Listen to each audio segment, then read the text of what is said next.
सिंह और आप देख रहे तेजस भारत। कितना दर्द होगा उस इंसान के अंदर जो अपने लिए नहीं, यहाँ तक कि अपने परिवार के लिए भी नहीं, बल्कि इस देश के करोड़ों बच्चों के भविष्य के लिए भूखा बैठा हो।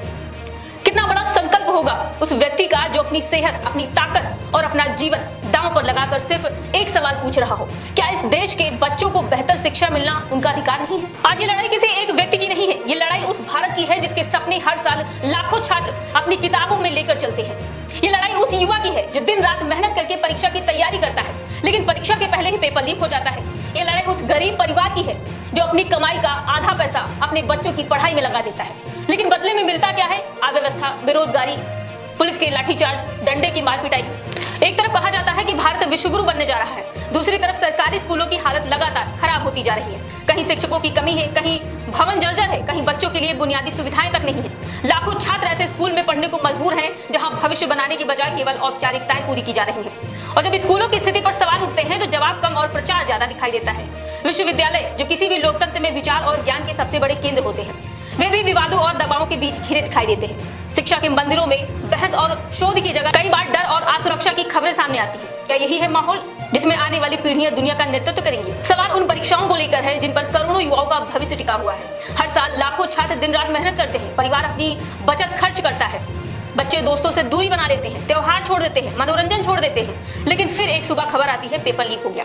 एक पेपर लीक सिर्फ एक परीक्षा रद्द नहीं करता है, वो लाखों सपनों को तोड़ता है, वो युवाओं के आत्मविश्वास पर हमला करता है, वो मेहनत और ईमानदारी के मूल्य को कमजोर करता है। आज देश का युवा पूछ रहा है, अगर मेहनत के बाद भी व्यवस्था ईमानदार नहीं होगी तो हम किस पर भरोसा करें?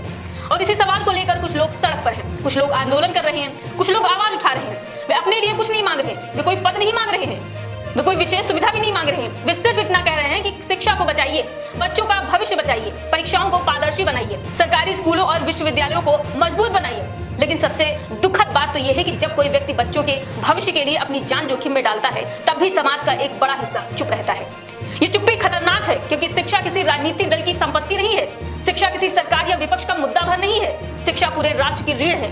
जिस दिन ये रीढ़ कमजोर हो जाएगी ना, उस दिन देश की अर्थव्यवस्था, तकनीक, लोकतंत्र और विकास सबके सब कमजोर पड़ जाएंगे। हमें ये समझना होगा कि मजबूत सड़कें, ऊंची इमारतें और बड़े बड़े प्रोजेक्ट किसी देश को महान नहीं बनाते हैं। किसी देश को महान बनाते हैं उसके शिक्षित नागरिक, उसके स्कूल, उसके कॉलेज, उसके विश्वविद्यालय, उसके शिक्षक और उसके छात्र। अगर शिक्षा सुरक्षित नहीं है तो भविष्य सुरक्षित कभी नहीं हो सकता है। अगर परीक्षाएं ही सुरक्षित नहीं है तो सपने सुरक्षित नहीं हो सकते हैं। अगर युवाओं का भरोसा टूट गया है ना, तो देश की सबसे बड़ी ताकत कमजोर हो जाएगी। आज जरूरत किसी व्यक्ति की पूजा करने की नहीं है, जरूरत किसी चेहरे के पीछे खड़े होने की नहीं है, जरूरत उस विचार के साथ खड़े होने की है जो इस देश के हर बच्चे को अपनी सस्ती, गुणवत्तापूर्ण और ईमानदार शिक्षा मिले।